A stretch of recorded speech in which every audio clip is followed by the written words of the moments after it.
IETA, for those that don't know, stands for the International Emissions Trading Association, and we're a registered observer organization here at COP21. Carbon pricing are two buzzwords which have been tremendously raised by governments, businesses, and civil societies throughout the months leading up to COP21. My organization very much wants there to be strong provisions in the agreement that anchor in hooks for carbon pricing and also hooks to enable international emissions trading to take place in the future. Why do we want that? Well, we know that carbon markets are growing around the world.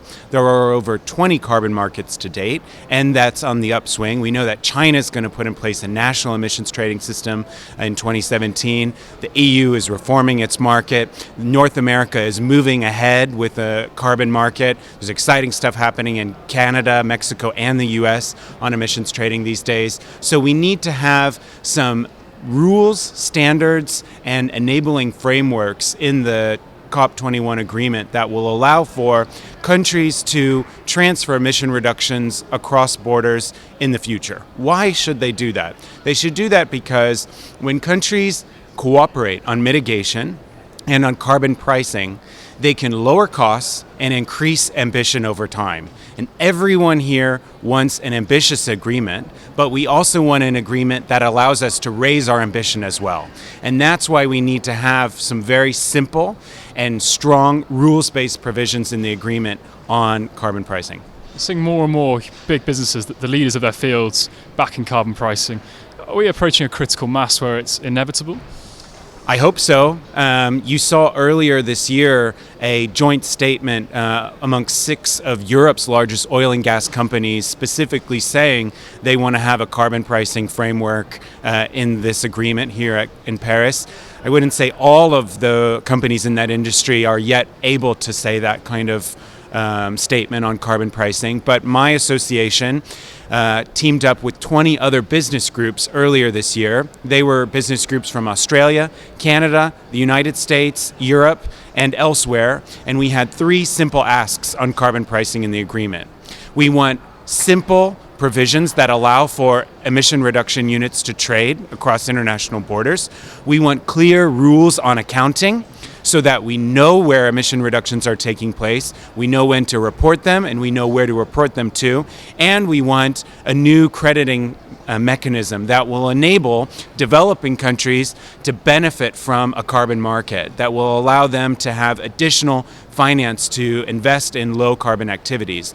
All of those provisions help support the broad brush that we get with carbon pricing. And with the launch of the World Bank's Carbon Pricing Leadership Coalition, also here in Paris this week, I think we're beyond now the tipping point that carbon pricing is not only a preferred approach to reducing emissions, but a mandatory one.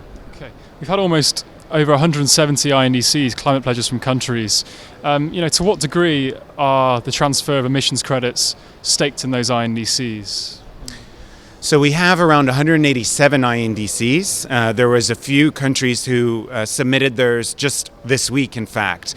And if you tally them up, which we've done, we have a tracker where we're tracking all of the INDCs, there are over 85 which say they want access to an international market mechanism. That's a big mandate in your opinion. A huge mandate. It's over 50% of all of the countries in the world which have stated they want to have access to an international market mechanism. Now, some of those countries are OECD economies where they've already capped their emissions and they need to have access to emission reductions abroad because domestically they're too expensive or they're just not feasible.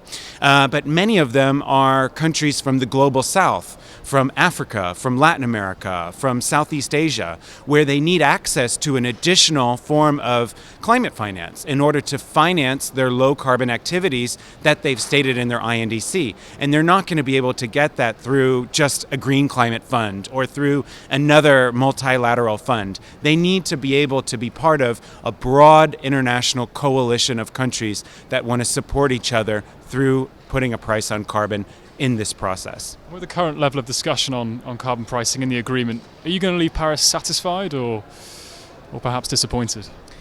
I think a lot of the momentum on carbon pricing already happened before we even came to Paris. With everything that's happened in the INDCs, with President Xi Jinping of China announcing that China will have a national emissions trading system by 2017, with Korea launching an emissions trading system, and then, of course, with the World Bank launching its carbon pricing leadership coalition, which includes over, I think, 25 to 30 governments already and more than 1,000 businesses. So the momentum for carbon pricing has already reached a crescendo, I think, this year. Now we need to ensure that the agreement reflects that momentum and reflects that ambition that governments, companies, and civil society are bringing here at COP21 on carbon pricing. Jeff, thanks very much.